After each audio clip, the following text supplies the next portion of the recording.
du Covid. Samia Ghali, vous avez Mais le sentiment qu'ils ne prennent pas les mêmes chiffres que vous? Ah non, mais non, vous avez donné les bons chiffres, là. Vous avez donné les bons chiffres. Donc, ça veut dire qu'en réalité, nous, on a les bons chiffres. C'est les chiffres de l'ARS.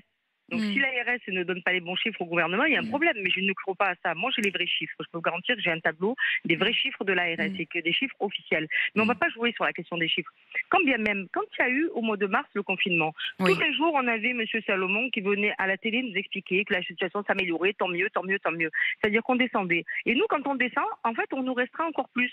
Non, mais alors que c'était l'inverse pendant la période du confinement. Non, mais il y a quelque chose qui ne va pas. On est bien d'accord. Mais en réalité, moi, ce que je voudrais vous dire, et c'est dommage que vous ne l'ayez pas souligné dans votre reportage, hein, enfin, c'est de dire une chose, c'est regarder l'état des hôpitaux à Marseille. C'est vrai qu'on a un état d'hôpital à Marseille qui est catastrophique. Et c'est simple, il y a un journal local qui a montré il y a 2 jours la pluie à l'intérieur de l'hôpital de la Timone. Il pleuvait dans l'hôpital de la Timone. Alors c'est ça que M. Véran veut cacher parce qu'il sait que malheureusement on est face à une situation critique à Marseille. En fait, vous lui reprochez de ne pas faire suffisamment pour l'hôpital, que vous n'ayez pas suffisamment les moyens. Au fond, c'est même pas une question de crise sanitaire, c'est une question d'état de l'hôpital, quoi. Ben, en fait, il cache à travers le Covid l'état de l'hôpital.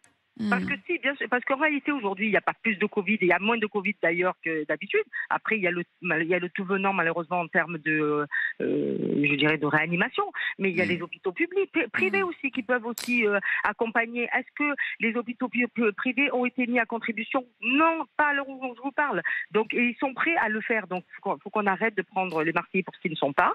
Sauf qu'en réalité ils sont face à une situation réelle. Maintenant ils ont devant leurs yeux la situation de l'hôpital public à Marseille qu'ils ont délaissé, mais pas forcément M. Véran d'ailleurs, hein, je parle de manière générale, qui a été complètement délaissé par l'État. Ben aujourd'hui, on en paye le prix fort.